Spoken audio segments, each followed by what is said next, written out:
한때 K-드라마 열풍이 일었었습니다. 지금도 계속해서 일고 있는지는 모르겠지만 넷플릭스에서 방영된 오징어 게임이라는 한국 드라마가 큰 인기를 끌면서 미국 사람들을 비롯한 외국 사람들도 이 한국 드라마를 즐겨보는 그런 사람들이 많이 생겨났다고 합니다. 그래서 그 이후로 여러 한국 드라마가 전 세계적으로 인기를 끌었습니다. 여러분 드라마 자주 보시죠? 예.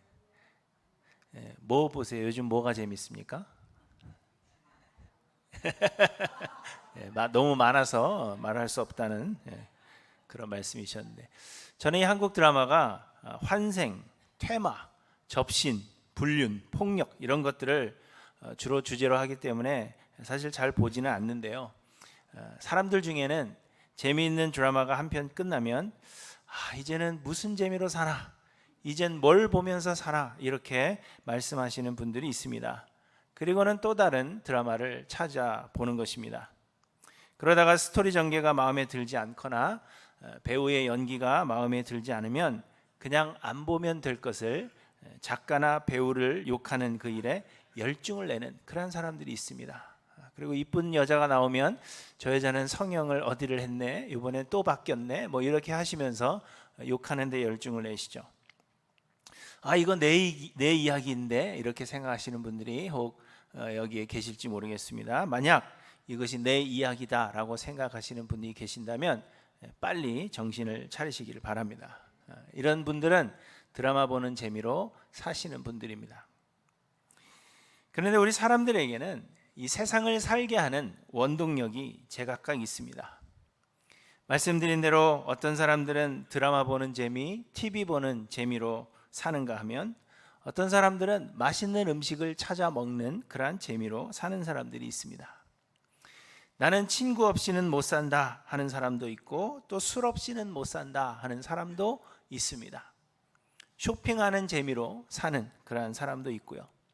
낚시 좋아하는 분들이 있고, 또 골프 좋아하시는 분들도 있고, 여행하는 재미로 사는 그러한 사람들도 많이 있습니다. 어떤 사람들은 매일 운동하는 그러한 재미로 살고, 또 어떤 사람들은 음악 듣는 그러한 재미로 살며, 그리고 많은 사람들이 자식을 바라보는 재미로 살아가기도 합니다. 그리고 어떤 사람들은 종교 생활이나 봉사 활동을 통하여서 자기 성취감에 빠져서 살아가는 그러한 사람들도 있습니다. 그렇다면 여러분으로 하여금 이 험하고 악한 세상을 살아가게 하는 그 삶의 원동력은 과연 무엇인가 한번 곰곰이 생각해 보시기를 바랍니다. 여러분은 무슨 재미로 살아가십니까? 우리 예수님은 근본 하나님의 본체시나 사람이 되어 세상에 오셨습니다. 그리고 이 세상에서 완전한 사람으로 33년을 사셨는데, 우리 예수님께서는 이 세상을 사시는 동안 과연 무슨 재미로 살아가셨겠습니까? 오늘 본문에서 예수님은 하나님 아버지의 뜻을 행하며 그의 일을 온전히 이루는 재미로 사셨다는 것을 우리에게 말씀하고 있습니다.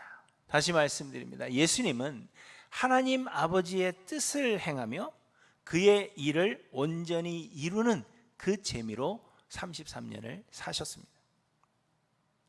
예수님은 유대를 떠나 갈릴리로 가시면서 사마리아로 지나가시기로 하셨습니다.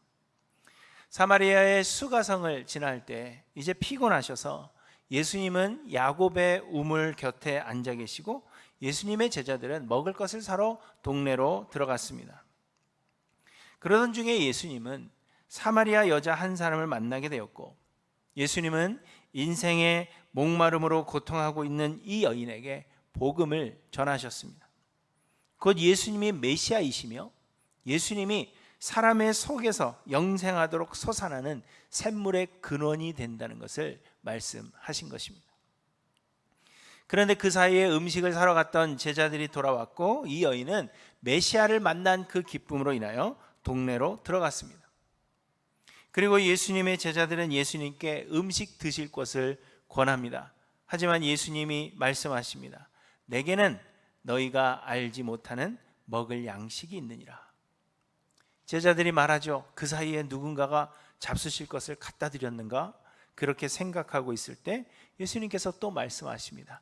나의 양식은 나를 보내신 이의 뜻을 행하며 그의 일을 온전히 이루는 이것이니라. 날 안 먹어도 배부르다, 이런 이야기죠. 예수님이 정말 음식을 드실 필요가 없다는 것, 그것을 말씀하시는 것이겠습니까? 아닙니다. 예수님은 피곤하시고 시장하셔서 우물 곁에 쉬고 계셨던 것입니다. 그러나 예수님으로 하여금 그 세상을 살아가게 하는 원동력은 음식을 섭취하는 데 있는 것이 아니라 하나님의 뜻을 행하고 하나님의 그 뜻을 이루는 그 즐거움에 있다는 것을 말씀하고 있는 것입니다.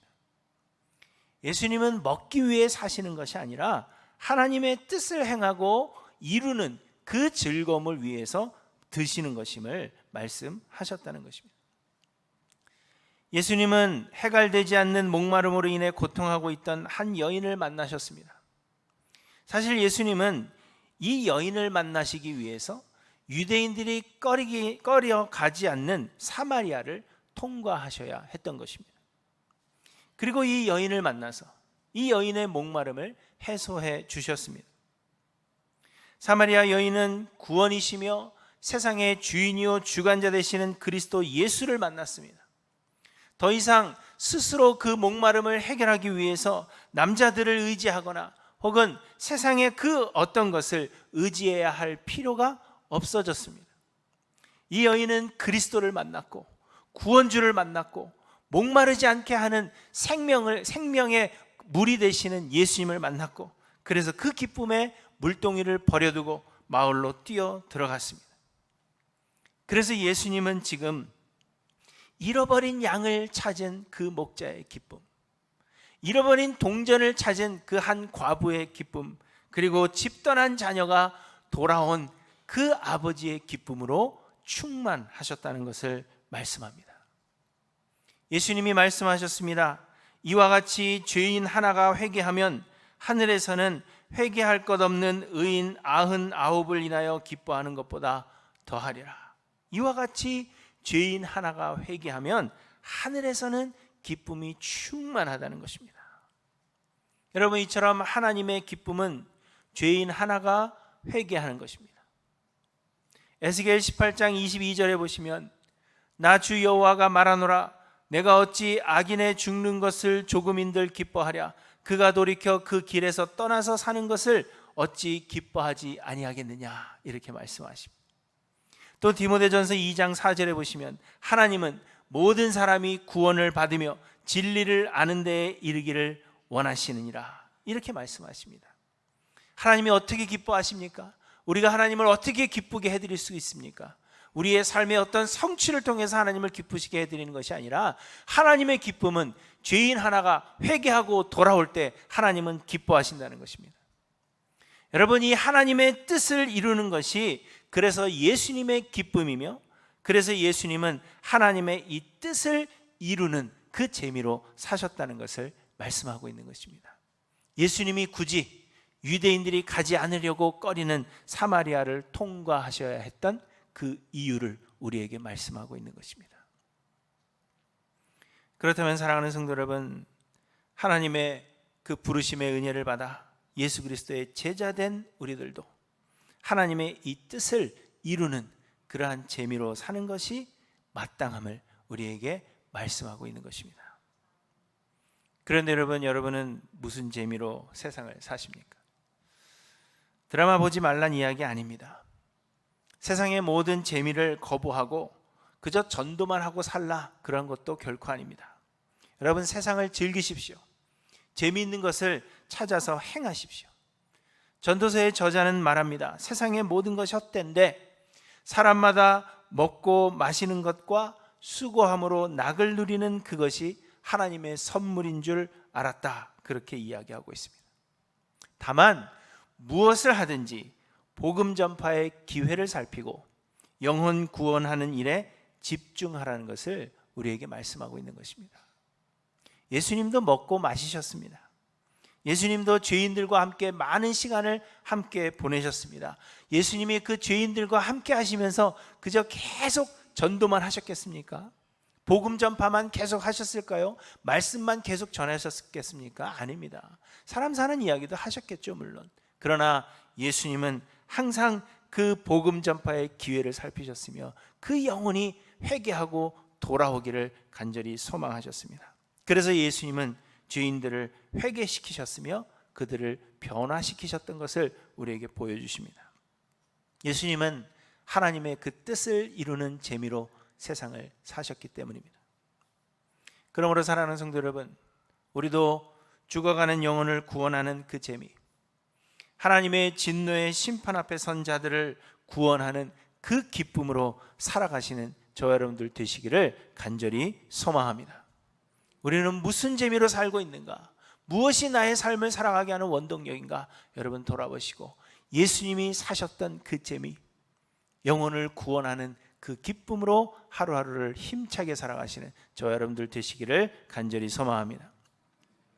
오늘 보면은 이 영혼을 구원하는 삶에 대한 중요한 교훈 몇 가지를 우리에게 전해 주십니다. 첫째로, 영혼을 구원하는 삶은 구원 얻은 자의 자연스러운 반응이라는 것입니다. 예수님과의 대화를 통해서 예수님이 메시아일 수 있다 생각한 이 사마리아 여인은 물동이를 버려두고 동네로 들어갔습니다. 그런데 이 물동이를 버려두었다라는 것은 그녀의 행동이 즉흥적이고 또한 하나의 목적에 집중되어 있었다는 것을 우리에게 말해주고 있는 것입니다. 당시의 여인들에게 이 물동이는 굉장히 중요한 재산 중에 하나였습니다. 이스라엘 지역은 마실 물이 매우 귀했기 때문에 우물에서 물을 길어올 수 있는 이 물동이를 매우 귀중하게 여겼던 것입니다. 그래서 여인들은 이 물동이 하나를 아주 자기 분신처럼 그렇게 생각했습니다. 그런데 그런 물동이를 버려두었다 하는 것은 이 물동이를 간직하는 것보다 더 중요한 일이 생겼다는 것을 말해주는 것입니다. 그리고 그것은 마을 사람들에게 자신이 만난 메시아 곧 예수 그리스도를 전하는 것이었습니다. 또한 이 여인은 사람들에게 손가락질 받는 여인이었습니다.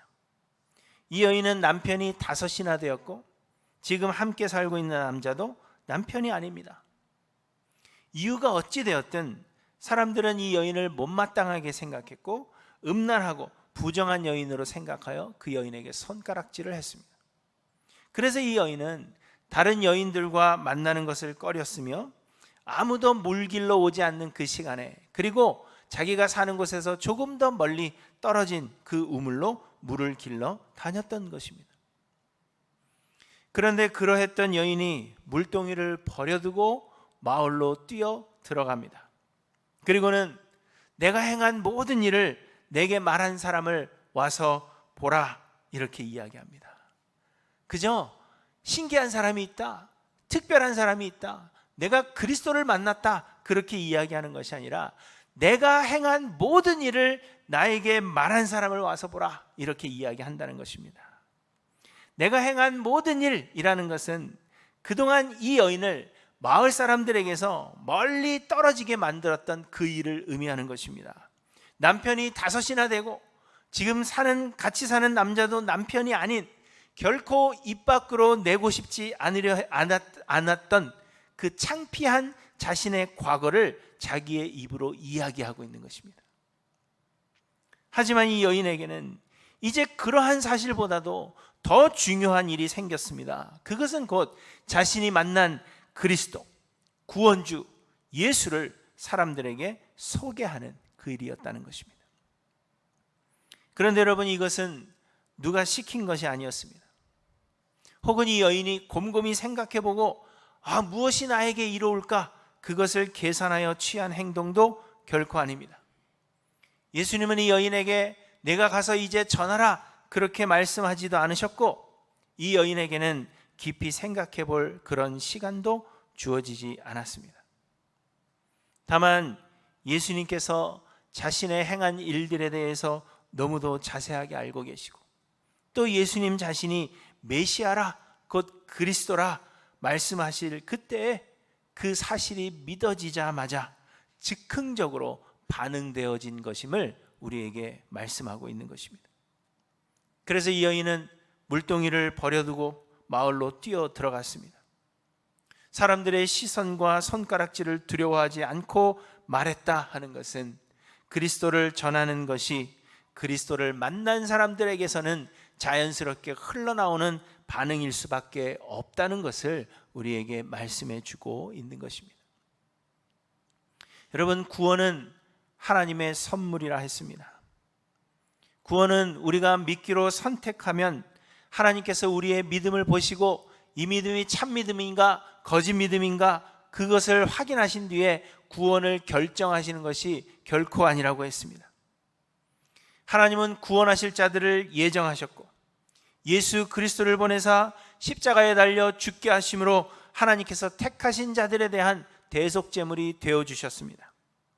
그리고 하나님은 하나님께서 정하신 때 성령을 그들에게 보내주사 성령이 우리로 하여금 예수를 그리스도로 믿고 영접하게 만드시는 것입니다. 그래서 믿음은 우리의 것이 아닌 하나님의 선물이라고 말하는 것입니다. 그런데 이제 예수를 그리스도로 시인하는 자들 안에는 그래서 성령이 거하고 계시는 것입니다. 고린도전서 12장 3절에 성령으로 아니하고는 누구든지 예수를 주시라 할 수 없느니라 이렇게 말씀하셨기 때문입니다. 그리고 그 성령이 우리 안에 거하사 역사하실 때 성령으로 말미암는 다양한 반응들이 나오게 되는데 그 중에 하나가 곧 예수의 그리스도 되심을 전하는 것입니다. 내가 하려고 해서 하는 것이 아니라 내 안에 성령께서 예수가 그리스도 되심을 내가 만난 예수에 대해서 전하게 하신다는 것입니다. 자연스러운 반응이 아닐 수가 없습니다. 곧 영혼을 사랑하고 영혼 구원에 힘쓰는 것은 우리의 선택이 아니라는 것입니다. 예수를 그리스도로 믿고 영접하여 구원함을 얻은 거듭난 사람이라면 당연히 나오게 되는 반응이라는 것을 우리에게 보여주십니다. 그렇다면 여러분에게서는 이 당연한 반응이 나오고 있는가를 돌아보아야 한다는 것입니다. 내가 만난 예수, 나를 구원한 그리스도, 그분에 대해서 전하고자 하는 그 마음, 아직도 구원 얻지 못하여 하나님의 진노 앞에 서 있는 그 영혼을 볼 때 그들을 불쌍히 여기고 그들에게 내가 만난 예수 그리스도를 전해주고 싶은 그 마음이, 이 당연한 반응이 우리의 삶에서 나타나고 있는가 하는 것을 돌아보아야 한다는 것입니다. 여러분, 심각한 이야기입니다. 그저 아무 생각 없이 살 것이 아니라는 것입니다. 주께서 나를 구원하셨고 주의 성령이 내 안에 거하고 계시면 그 영혼을 향한 그 불타는 마음이 나아야 되는데 그렇지 않고 하루하루를 살아가고 있다는 것은 나의 구원조차도 의심해 보아야 하는 심각한 상황인 것을 여러분 기억하시기를 바랍니다. 나에게는 이 반응이 나오고 있는가? 나는 그 영혼을 바라볼 때 무엇을 도대체 보고 있는가? 여러분 한번 돌아보시고 영혼을 사랑하는 마음 주시기를 하나님께 간구하시는 저와 여러분들 되시기를 간절히 소망합니다. 둘째로, 이 영혼을 구원하는 일에 있어서 우리는 추수꾼일 뿐임을 말씀하십니다. 36절부터 보시면 예수님께서 이해하기 힘든 그러한 말씀을 하십니다. 거두는 자가 이미 삭도 받고 영생에 이르는 열매를 모으나니 이는 뿌리는 자와 거두는 자가 함께 즐거워하게 하렴이라. 그런즉 한 사람이 심고 다른 사람이 거둔다 하는 말이 옳도다. 내가 너희로 노력하지 아니한 것을 거두러 보내었느니 다른 사람들은 노력하였고 너희는 그들이 노력한 것에 참여하였느니라. 이렇게 말씀하십니다. 무슨 말이냐 하면요, 간단하게 이야기하자면 예수님은 씨를 뿌리는 사람과 거두는 사람을 구분하고 계신다는 것입니다. 그러면서 제자들에게는 너희는 거두는 자일 뿐이다 말씀하시고 누군가가 씨를 뿌린 사람들이 있었다라고 이야기하고 있는 것입니다. 그러면 여러분, 씨를 뿌리는 자는 누구입니까? 거두는 자가 제자들이라면 씨를 뿌리는 자는 누구를 의미하는 것일까요?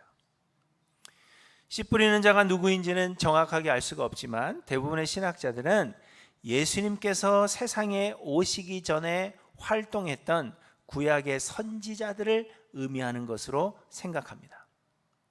히브리서 1장 1절에 보시면 옛적의 선지자들을 통하여 여러 부분과 여러 모양으로 우리 조상들에게 말씀하신 하나님이 이렇게 말씀하십니다. 또 누가복음 16장에 부자와 나사로의 비유를 보시면 부자가 아브라함에게 부탁을 합니다. 죽은 나사로를 좀 살려보내서 형제들에게 복음을 전하게 해주십시오. 죽은 사람이 살아났다는 그러한 소식을 들으면 내 형제들도 복음을 믿을 것입니다. 그러자 아브라함이 말합니다. 그들에게 모세와 선지자들이 있으니 그들에게 들을지니라. 이르되 모세와 선지자들에게 듣지 아니하면 비록 죽은 자 가운데서 살아난 자가 있을지라도 권함을 받지 않으리하리라. 이렇게 이야기하십니다. 모세와 선지자들이라고 이야기하죠.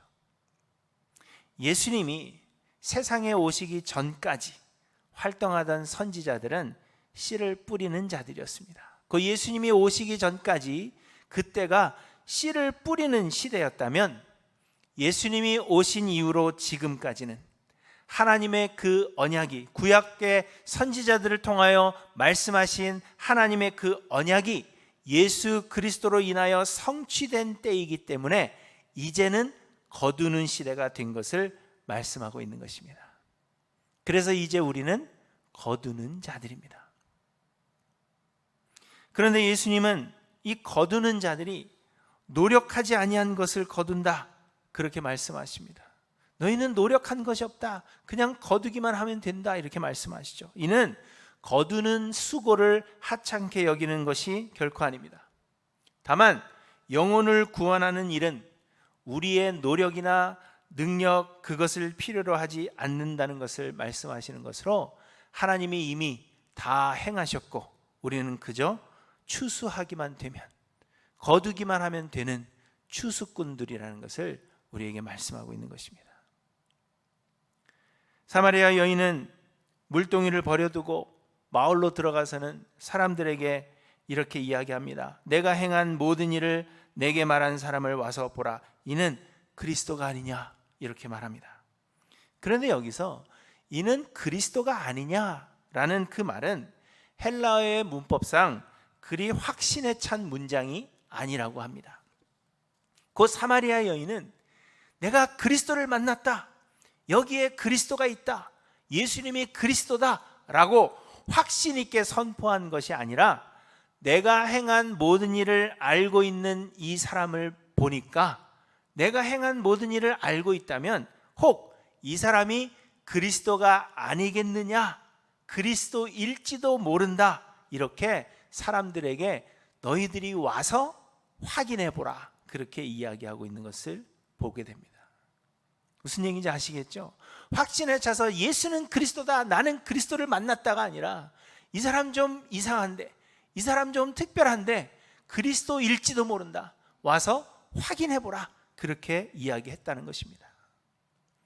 그런데 여러분, 그럼에도 불구하고 사람들은 예수님께로 나아갔고 예수님을 초청하였으며 예수님께서 그들과 이틀을 유하시며 말씀을 전하심으로 인하여 그들이 예수를 믿게 되었다는 것입니다. 그래서 42절에 보시면 그 여자에게 말하되 이제 우리가 믿는 것은 내 말로 인함이 아니니 이는 우리가 친히 듣고 그가 참으로 세상의 구주신 줄 알미라, 이렇게 말한 것입니다. 많은 사람들이 복음을 전하여서 영혼을 구원하기 위해서는 많은 지식이 필요하고 어떤 특별한 능력이 필요하다, 그렇게 믿습니다. 전도도 은사기 때문에 우리가 사람을 구원하려면 나에게는 그 은사가 필요한데 하나님은 나에게 은사를 주지 않았고 그래서 나는 전할 수 없다, 그렇게 생각한다는 것입니다. 그러나 여러분, 예수를 믿게 하는 것은 우리의 일이 아니라 성령이 하시는 일임을 말씀하고 있는 것입니다. 우리는 그저 거두어 드리는 추수꾼들이라는 것을 잊지 말라는 것입니다. 이 여인이 확신에 차지는 않았지만 그럼에도 불구하고 내가 만난 예수 그리스도에 대해서 이야기했을 때 많은 사람들이 예수님께로 돌아와 예수를 믿게 된 것처럼 우리에게 어떤 확신이 없고 우리에게 어떤 능력이 없고 우리에게 어떤 은사가 주어지지 않았다 할지라도 내가 만난 예수를 말하고 내가 아는 것을 말하면 영생을 주시기로 작정된 자들은 다 하나님께서 거두게 하신다는 것입니다. 그러므로 여러분, 그저 거두는 일에 열심을 내시는 저와 여러분들 되시기를 간절히 소망합니다. 내 능력 보지 마시고 내 은사 없음을 생각하지 마시고 하나님은 그저 우리에게 거두라 하셨다는 것을 기억하셔서 거두는 일에 힘쓰는 우리 모두가 되기를 소망합니다. 그리고 셋째로 바로 지금이 추수할 때라는 것을 우리에게 말씀하고 있습니다. 말씀드린 대로 예수님이 세상에 오시기 그 전 시대에 하나님께서 선지자들을 통하여 말씀하심으로 씨를 뿌리셨다면 예수님이 오신 그때부터 지금까지, 그리고 예수님 다시 오실 그날까지는 곧 추수할 때인 것입니다. 그래서 예수님은 35절에 너희는 넉 달이 지나야 추수할 때가 이르겠다 하지 않느냐. 그러나 나는 너희에게 이르노니 너희 눈을 들어 밭을 보라. 희어져 추수하게 되었도다. 이렇게 말씀하십니다. 여러분, 사마리아 사람들은 유대인들에게서 멸시를 받았습니다. 그냥 멸시를 받은 것이 아니라 개 취급을 당하였고 유대인들은 사마리아인들과 상종하려 하지 않았습니다. 유대인들 신경 쓰지 말고 그러면 사마리아 사람들끼리 나라를 이루어서 잘 살면 되지 않겠느냐, 그렇게 생각하실 수도 있지만 그들은 지리적으로 그리고 행정적으로 이스라엘 사람이었습니다. 또한 자신들의 마음속으로는 내가 정통 유대인의 혈통이 아니라 하는 그 생각이 그들을 괴롭혔을 것이 분명합니다. 그런데 이들이 그토록 멸시를 당하고 그리고 사람들에게 고난을 당하였기 때문에 그리스도가 그들을 찾아오셔서 내가 아무런 조건 없이 너희를 구원하리라 하는 그 말씀을 하신 것이 그들에게는 복음 중에 복음으로 들렸던 것입니다. 나에게 어떤 것을 요구하지 않으시고 나의 어떤 행위를 요구하지 않으시고 아무런 조건 없이 나 같은 자들을, 멸시받는 자를 구원하시겠다는 예수 그리스도의 그 말씀이 복음으로 다가올 수밖에 없었다는 것입니다. 우물가에서 만난 여인도 마찬가지입니다. 이 여인은 유대인들에게 멸시를 받는 사마리아 사람인 것도 모자라서 사마리아인들에게서조차 손가락질을 받는 소망 없는 여인이었습니다. 그런데 그러했기 때문에 그리스도의 오심을 이 여인은 더욱 간절히 소망하게 되었고 예수의 그리스도 되심을 믿고 영접할 수 있었던 것입니다. 여러분, 지금 우리가 사는 이 세상은 악으로 가득하고 그래서 많은 사람들이 고통 속에 살아갑니다. 물가는 오르고 각종 범죄는 증가하여서 많은 사람들이 불안함 가운데 살아갑니다. 주변에 대학을 졸업한 학생들이 많이 있는데요, 마땅한 직장을 구하지 못해서 발을 동동 구르는 그러한 학생들이 제 주변에 많이 있습니다. 기록을 경신하는 역대급 자연재해들이 이곳저곳에서 발생하고 있고 그래서 삶의 터전을 잃어버리는 사람들이 너무나도 많습니다. 그리고 치유가 불가능한 여러 질병들이 계속해서 발현하고 있고 그래서 많은 사람들이 고통을 당합니다. 슬퍼합니다. 지금까지 믿어오던 진리들을 부정하고 사람들은 자신이 믿고 싶은 대로 믿으며 인간으로서의 책임과 의무보다는 자신의 권리를 주장하느라고 다른 사람들에게 큰 피해를 입히지만 전혀 신경 쓰지 않습니다. 그래서 사람들의 마음속에는 시기와 미움으로 가득하고 서로 싸우고 대치하는 그러한 시대가 되었고 그래서 많은 사람들이 지금 고통 중에 살아가고 있습니다. 그러나 여러분, 그렇기 때문에 지금이 곧 추수할 때라는 것을 우리에게 말씀하고 있는 것입니다. 세상이 악해지면 악해질수록 사람들이 고통을 당하면 당할수록 우리를 향한 고난이 커지면 커질수록 그래서 사람들이 슬퍼하는 일들이 더 많이 생기면 생길수록 그리스도의 오심을 간절히 소망하는 하나님의 예정하심을 입은 자들은 점점 더 익어져 가고 있다는 것을 우리에게 말씀하고 있는 것입니다. 우리의 육신으로는 고난을 당하고 수많은 사람들이 고통 중에 괴로워하고 있지만, 그러나 그들의 영으로는 희어져 추수할 때가 되어져 가고 있다는 것입니다. 많은 사람들은 고통을 당하지만, 그러나 하나님은 그 시간들을 통하여 그들을 점점 더 익어가는 그러한 열매로 만들어가고 계신다는 것입니다. 멸시받던 사마리아 사람들이 그러했던 것처럼, 손가락질 받던 그 우물가의 여인이 그러했던 것처럼, 우리가 사는 이 시대는 더욱 혼란스러워지는 것 같지만, 그러나 그 가운데 하나님께서 영생을 주시기로 작정된 자들은 희어져 추수하게 된 것임을 우리에게 말씀하고 있는 것입니다. 그러므로 사랑하는 성도 여러분, 지금이 바로 추수할 때라는 이 사실을 여러분 잊지 않고 기억하시기를 바랍니다. 그저 눈을 들어 밭을 보시기 바랍니다. 세상에 재미를 주는 것, 드라마 바라보고 운동하는 것 바라보고 나의 재미를 줄 수 있는 것, 그것만 바라보고 있기 때문에 희어져 추수하게 된 것을 바라보지 못하는 겁니다. 그리스도를 바라고 누군가가 나에게 복음 전해주기를 소망하고 있는 하나님의 진노 앞에서 벌벌 떨고 있는 그 영혼들을 보지를 못합니다. 눈을 들어 희어져 추수하게 된 그 밭을 우리가 보고 있지 않기 때문입니다.